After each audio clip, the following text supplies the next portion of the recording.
Greedy paratha वाला, expired paratha seller. कंदेला नामक गांव में कपाड़िया बोलकर एक व्यक्ति पराठा और चिकन करी बनाकर बेचता था। वो बहुत ही लालची था। खराब आटे से पराठा बनाता था। वैसे ही 1 किलो चिकन लाकर उसमें ज्यादा पानी डालकर उसमें नमक मिर्च डालकर वैसे ही लोगों को बेचता था। उस गांव में उसका अकेला होटल रहने की वजह से लोगों के पास दूसरा कोई पर्याय नहीं रहने से उसके पास ही पराठा खाते थे।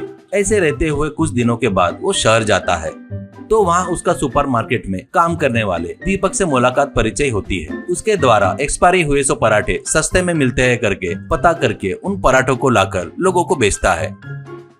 ऐसे ही रहते हुए एक दिन उसके होटल में गोगोई नाम का व्यक्ति आता है। अब कपाड़िया से गोगोई, क्या कपाड़िया भैया, चिकन करी में तो पीसी नहीं है भैया, पराठा भी क्यों ऐसे कड़क लग रहा है। कपाड़िया, देख भाई, तुम लोग मुझे कंजूस करके गाली दे सकते हो, पर तुम लोग बोले तो मुझे बहुत प्यार है भाई, इसलिए तुम्हारे शोरवा में रस्से में ज्यादा पानी मिला रहा हूँ। बाहर के देश में जो मैदे के दाने उगाते हैं ना, वो डाइटिंग के लिए मस्त रहते हैं, इसलिए मैदे के बीज कड़क रहते हैं, इसलिए आटा भी वैसा ही रहेगा, इससे पराठे भी कड़क बनेंगे। बढ़िया पराठे को शोरवा में 15 मिनट भिगो कर खा लो भाई। गोगोई सुनने वाला गोगोई है तो कपाड़िया कितना भी कहानी बताता भैया, गेहूं को छोड़कर मैदे के अलग से बीज बना दिया। तुम सुपर हो भैया, तुम सुपर हो। नमस्कार भैया तुमको, हमारी किस्मत खराब है इसलिए हमको मिल गए, चीची कहकर वहाँ से चला गया।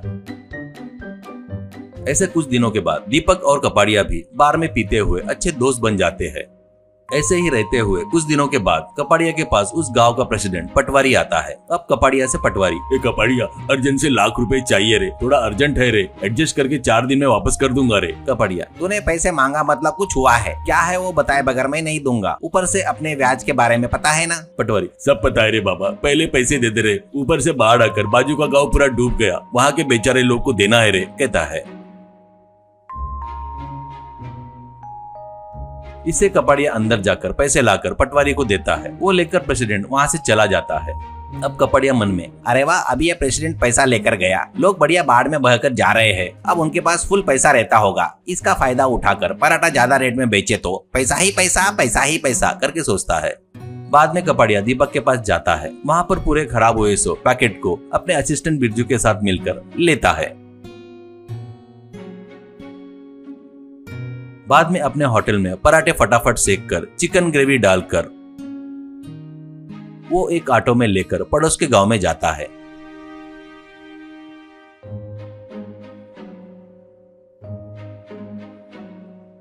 वहां पर लोग पानी में तैरते हुए किनारे पर आ रहे थे।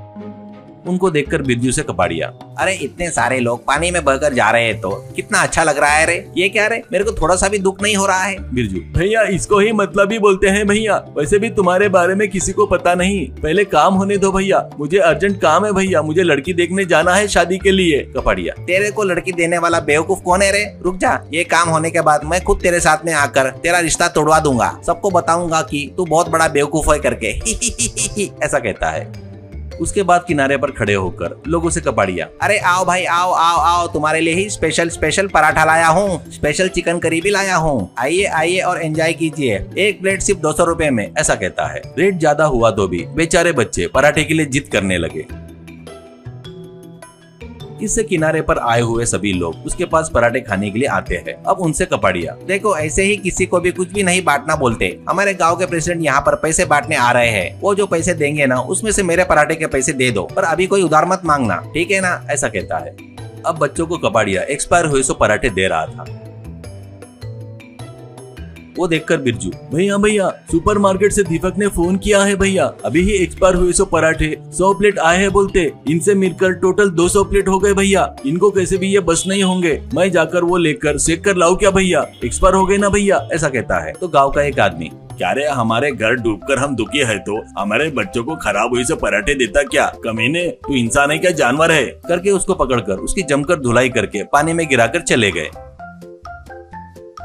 अब पानी में गिरे हुए कपाड़िया से बिरजू, भैया मस्त लग रहे हो भैया पानी में, नहीं तो मेरी शादी तुड़वाते क्या भैया, शादी बोले तो 30 साल की उम्र क्रॉस होने वाला हर एक बंदे का इमोशन है भैया, इच्छा भी रहती है भैया, तू मेरी शादी तुड़वाने वाला था ना भैया, ऐसा बोला था ना तूने, इसलिए मैंने ऐसा काम किया, बढ़िया है ना भैया, संभल कर रहना भैया, गुस्से में पानी से बाहर मत आना, नहीं तो ये लोग फिर से जमकर धुलाई करेंगे, वहीं पे रह जाओ पानी में, कहकर चला गया।